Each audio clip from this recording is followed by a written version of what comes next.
If men only understood all the emptiness and acting of the sleeping and the waking, of the souls they judge so blindly, of the hearts they pierce so unkindly, they, with gentler words and feeling, would apply the balm of healing if they only understood kindness, nobler ever than revenge. Shakespeare. The remembering of injuries is spiritual darkness, the fostering of resentment is spiritual suicide. To resort to the spirit and practice of forgiveness is the beginning of enlightenment, it is also the beginning of peace and happiness. There is no rest for him who broods over slights and injuries and wrongs, no quiet repose of mind for him who feels that he has been unjustly treated, and who schemes how best to act for the discomfiture of his enemy. How can happiness dwell in a heart that is so disturbed by ill will? Do birds resort to a burning bush wherein to build and sing? Neither can happiness inhabit in that breast that is aflame with burning thoughts of resentment. Nor can wisdom come and dwell where such folly resides. Revenge seems sweet only to the mind that is unacquainted with the spirit of forgiveness, but when the sweetness of forgiveness is tasted, then the extreme bitterness of revenge is known. Revenge seems to lead to happiness to those who are involved in the darkness of passion, but when the violence of passion is abandoned, and the mildness of forgiveness is restored too, then it is seen that revenge leads to suffering. Revenge is a virus which eats into the very vitals of the mind, and poisons the entire spiritual being. Resentment is a mental fever which burns up the wholesome energies of the mind, and taking offense is a form of moral sickness which saps the healthy flow of kindliness and goodwill, and from which men and women should seek to be delivered. The unforgiving and resentful spirit is a source of great suffering and sorrow, and he who harbors and encourages it, who does not overcome and abandon it, forfeits much blessedness, and does not obtain any measure of true enlightenment. To be hard-hearted is to suffer, is to be deprived of light and comfort, to be tender-hearted is to be serenely glad, is to receive light and be well comforted.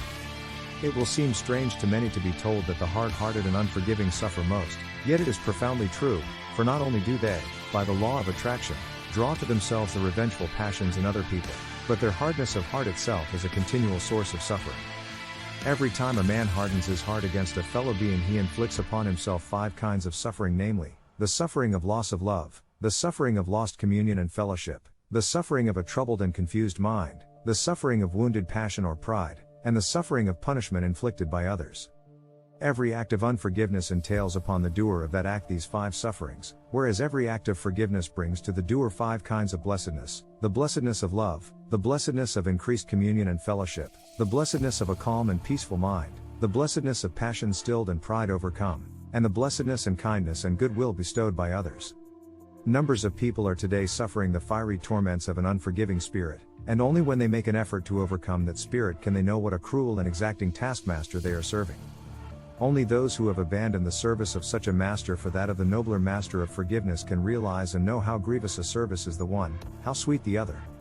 Let a man contemplate the strife of the world, how individuals and communities, neighbors and nations, live in continual retaliations towards each other. Let him realize the heartaches, the bitter tears, the grievous partings and misunderstandings, yea, even the bloodshed and woe which spring from that strife, and, thus realizing, he will never again yield to ignoble thoughts of resentment, never again take offense at the actions of others, never again live in unforgiveness towards any being. Have goodwill to all that lives, letting unkindness die, and greed and wrath, so that your lives be made like soft airs passing by. When a man abandons retaliation for forgiveness, he passes from darkness to light. So dark and ignorant is unforgiveness that no being who is at all wise or enlightened could descend to it, but its darkness is not understood and known until it is left behind, and the better and nobler course of conduct is sought and practiced. Man is blinded and deluded only by his own dark and sinful tendencies, and the giving up of all unforgiveness means the giving up of pride and certain forms of passion, the abandonment of the deeply rooted idea of the importance of oneself and of the necessity for protecting and defending that self, and when that is done, the higher life, greater wisdom, and pure enlightenment, which pride and passion completely obscure, are revealed in all their light and beauty. Then there are petty offenses, little spites and passing slights, which, while of a less serious nature than deep-seated hatreds and revenges, dwarf the character and cramp the soul. They are due to the sin of self and self-importance and thrive on vanity.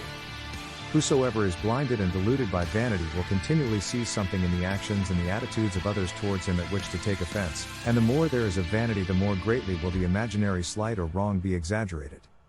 Moreover, to live in the frequent indulgence of petty resentments increase the spirit of hatred, and leads gradually downward to greater darkness, suffering, and self-delusion.